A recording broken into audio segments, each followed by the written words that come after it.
ನೀವು ನಮ್ಮ ಯುವಕರ ಭವಿಷ್ಯವನ್ನು ಕಟ್ಟುವ ಜವಾಬ್ದಾರಿ ತಗೊಳ್ತಾ ಇದ್ದೀರಾ. ನಮ್ಮ ರಾಜ್ಯದ ಭವಿಷ್ಯವನ್ನು ಕಟ್ಟುವ ಜವಾಬ್ದಾರಿ ತಗೊಳ್ತಾ ಇದ್ದೀರಾ. ನಮ್ಮ ಸಂವಿಧಾನವನ್ನು ಉಳಿಸುವ ಜವಾಬ್ದಾರಿ ತಗೊಳ್ತಾ ಇದ್ದೀರಾ. ಒಂದು ಜಾತ್ಯತೀತ ಸಮಾಜವನ್ನು ಕಟ್ಟುವ ಜವಾಬ್ದಾರಿ ತಗೊಳ್ತಾ ಇದ್ದೀರಾ. ಮುಂದೆ ಬರುವ ಅಂಬೇಡ್ಕರ್ ಒಂದು ಪ್ರಬುದ್ಧ ಸಮಾಜವನ್ನು ನಿರ್ಮಾಣ ಮಾಡುವ ಜವಾಬ್ದಾರಿ ತಗೊಳ್ತಾ ಇದ್ದೀರಾ. ಮಾಡುವುದರ ಸೇವೆ ಸಂಘಟನೆ ಸೇವೆ ಅದು ನಮ್ಮ ದೊಡ್ಡ ಅಸ್ತ್ರ ಆಗಬೇಕು. ಸೇವೆ ಮುಖಾಂತರ ಜನರನ್ನು ಆಕರ್ಷಿತರನ್ನಾಗಿ ಮಾಡಿಕೊಳ್ಬೇಕು. ಸೇವೆ ಮುಖಾಂತರ ನೀವು ತೃಪ್ತಿ ಕೊಡಬೇಕು, ಸಂತೃಪ್ತಿ ಕೊಡಬೇಕು.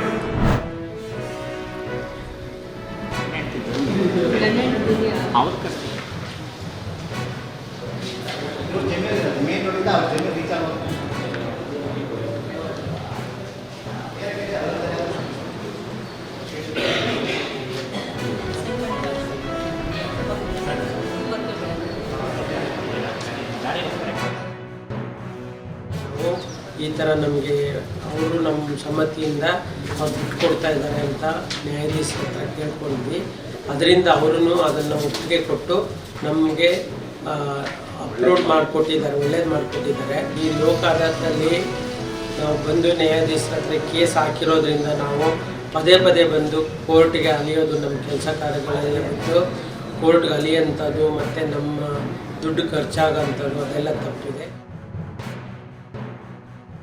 ಒಪ್ಕೊಳ್ತಾ ಇದ್ದಿದ್ರೆ ಈ ಕೋರ್ಟ್ ಮುಂದೆ ಮತ್ತೆ ಅಪೀಲ್ ಕೋರ್ಟು ಹೈಕೋರ್ಟ್ ಈ ಥರ ಹೋಗ್ಬೇಕಾಗಿತ್ತು. ಈಗ ಅವರು ಒಂದು ಕಡೆ ದಾರಿ ಕೊಡಲಿಕ್ಕೆ ಒಪ್ಕೊಂಡಿದ್ದಾರೆ. ಅದ್ರ ಬದಲಾಗಿ ಅವ್ರ ಜಮೀನಲ್ಲಿ ಬೇರೆ ಡಿಪೆಂಡೆಂಟ್ಗೂ ಸಹ ದಾರಿ ಕೊಡಲಿಕ್ಕೆ ಒಪ್ಕೊಂಡಿದ್ದಾರೆ. ಪರಸ್ಪರ ಒಪ್ಪಿಗೆಯಿಂದ ರಾಜ್ಯ ಸಂಧಾನ ಆದರೆ ಮೊಕದ್ದಮೆ ಬೇಗ ಮುಗಿಯುತ್ತೆ ಮತ್ತು ಅವರಿಬ್ಬರಲ್ಲೂ ಸಹ ಸ್ನೇಹ ಸಂಬಂಧ ಹಾಗೆ ಉಳ್ಕೊಳ್ಳುತ್ತೆ. ಹಾಗಾಗಿ ಹೆಚ್ಚಿನ ಜನರು ಲೋಕ ಅದಾಲತಲ್ಲಿ ರಾಜ್ಯ ಸಂಧಾನದ ಮೂಲಕ ತಮ್ಮ ಪ್ರಕರಣಗಳನ್ನು ಇತ್ಯರ್ಥ ಮಾಡ್ಕೊಳ್ಳಿ ಅಂತ ಮೇಲ್ಮನವಿ ಆಮೇಲೆ ಹಣ ಮತ್ತು ಅವರ ಸಮಯ ಕೂಡ ಉಳಿತಿದೆ ಅಂತ ಹೇಳೋದು. ಈ ದಿನ ಲೋಕಲ್ ಲೋಕಲ್ ನಡೀತಾ ಇದೆ, ಎಲ್ಲ ನಮ್ಮ ಸ್ಟೇಟಲ್ಲಿ ಲೋಕಲ್ ನಡೀತಾ ಇದೆ.